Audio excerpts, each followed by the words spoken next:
Hey everyone, it's the Shnakey, back again with another video. Impromptu video time. It's not something that I had actually planned to make, but nonetheless I'm here in front of the microphone talking, and hopefully I don't make too many fuck-ups because I haven't anything necessarily prepared.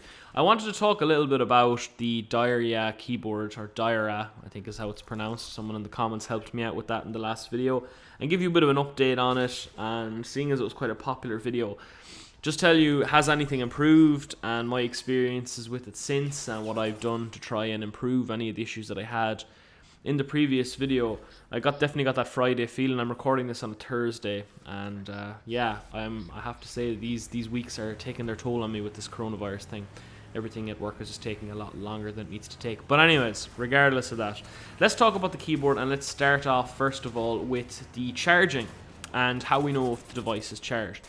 So in the last video I talked about how this device indicates to you that it's charged, and I said that, well, it doesn't, and that is the truth. It doesn't tell you when the keyboard is fully charged, and I've sought clarification on this, and I found that online and multiple places said that when the keyboard is charged, that the Alt key should stop showing blue, which indicates that it's charging, and should just blend in with the RGB on the keyboard.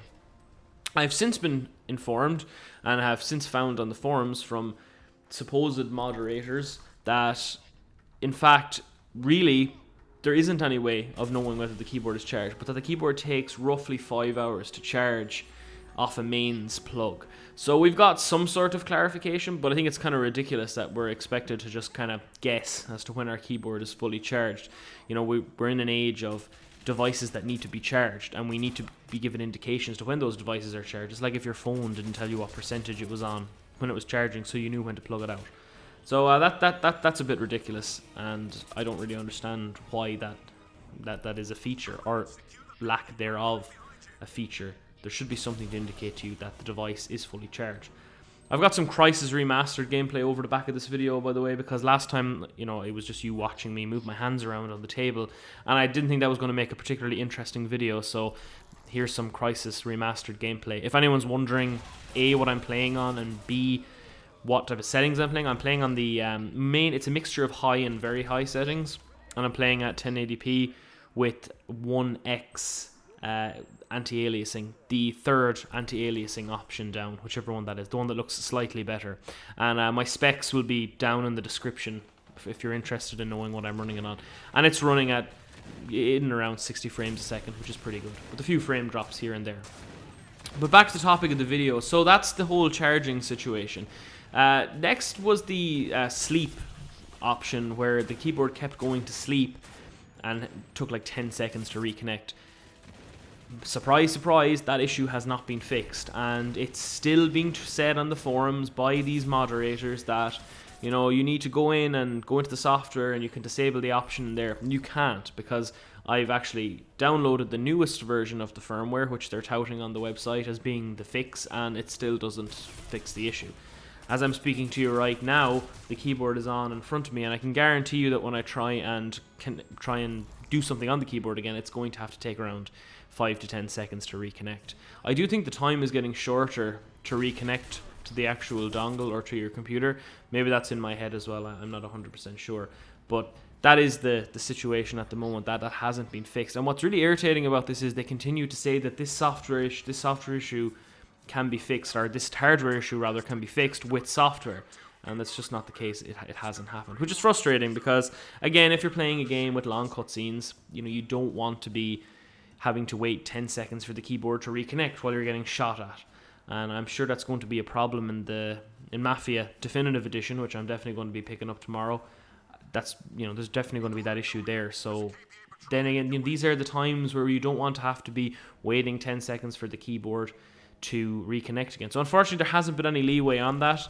But I suppose keep an eye on the forums, and if anything changes with this keyboard drastically, I'll be sure to be posting a video once again. Now, speaking of new software, I said I downloaded new firmware for this. They're touting this new firmware on the website, on the forum, and I decided I was going to download that because, well, I wanted to see if it fixed the whole issue of the disconnects. And it hasn't, and it's introduced a new issue. And the new issue, and you'll see some footage of this on the screen here now while I'm saying this, my Alt key has started flashing. and it started flashing red. Now you would think that this would indicate that the battery is low, you know, so this is, I'm thinking, finally they've told us some way, they've discovered some way of letting us know that the battery is low, instead of the keyboard just disconnecting and reconnecting, which is what it did before. If your battery got too low, that's how you knew that the keyboard physically stopped working properly, which again is a rubbish indicator, but there you go. But now this has started flashing red, so you would think that means the keyboard needs to be charged. Well, once again, I've plugged in the keyboard for the full 5 hours, so the keyboard is fully charged because it's holding a charge for a very long time, but the Alt key continues to flash. I've tried unpairing, repairing, I've tried setting the software back to previous versions, and it still flashes, which is a pain in the ass, because to be honest with you, it's really distracting when you're gaming, especially in my living room here where I often have the lights turned off when I'm gaming. It's really annoying to have this key flashing all of the time. I posted in the forums, and as of yet today have not received any response, and I don't think I'll be receiving any response anytime soon either. So that's an issue that I need to figure out. And if anyone has any suggestions in the comments as to how I can fix that, maybe I'm just being a complete idiot and I'm not taking note of something really simple. But if you know how to fix this, you can let me know in the comments down below. The last thing I want to talk about today is probably the biggest news, or the biggest issue that's been plaguing the keyboard, is these firmware updates that are being put out, specifically the newest one, or the second newest one, has been bricking keyboards.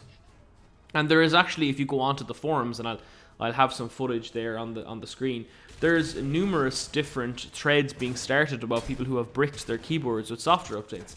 And it seems as though they have installed the software properly. Like, it's not like they've installed the software wrong. You know, they've correctly installed it. And it seems to be a beeping argument going on outside my house with cars. But it seems though they've definitely installed everything correctly, so I don't really see what the issue is. Again, they've gone looking for support and just been told to roll back the firmware. So my advice at the moment would be very wary of installing these new firmware versions. My advice is, if you have a firmware version that works for you, keep it. Because you're either going to get this flashing Alt issue, or your keyboard is going to get completely bricked altogether. And even though there may be ways to unbrick it, you don't really want to be dealing with that. And it comes back to the whole point that I said in the last video. This is a keyboard. It's something that you're supposed to turn on. It connects wirelessly to your device and stays on for the duration of the time. You don't want to be turning on your PC and spending an hour troubleshooting a keyboard before you actually get into playing anything. It's just not ideal. Hopefully down the line I'm going to get myself a proper office where I can have a wired keyboard, or at least use this keyboard wired straight into my PC, which it does work flawlessly in that case, and all these issues are going to be gone. But at the moment, and continuing on, the Dierya DK63 keyboard continues to be a bit of a mess to use wirelessly. The connectivity has definitely improved, but the issues of it randomly disconnecting, the issues of it going to sleep after a very short amount of time, and new issues associated with the newest versions of firmware that are out are big problems at the moment, so just keep an eye out for this. That's been the video, guys. If you have any questions below, or you have any solutions that you want to share with other people, start a discussion. On my last video, there was a lot of people talking and discussing, you know, their issues with the keyboard. I know I didn't get a chance to respond to everybody because the comments started coming in so quick and fast, but other people were helping each other out in the comments, which is great to see. So if you have got any issues, post down below, and I'll try my very best to get to all those comments and try to resolve them, or hopefully somebody else that's watching the video will resolve it as well. Please subscribe to my channel, turn on notifications so you know when I upload my latest videos, and you know, share my channel around on social media if you think there's somebody else that's having a similar issue with their Dierya keyboard, or any other technology that I've covered, or topics. You know, make sure to share those videos around and get the word out there.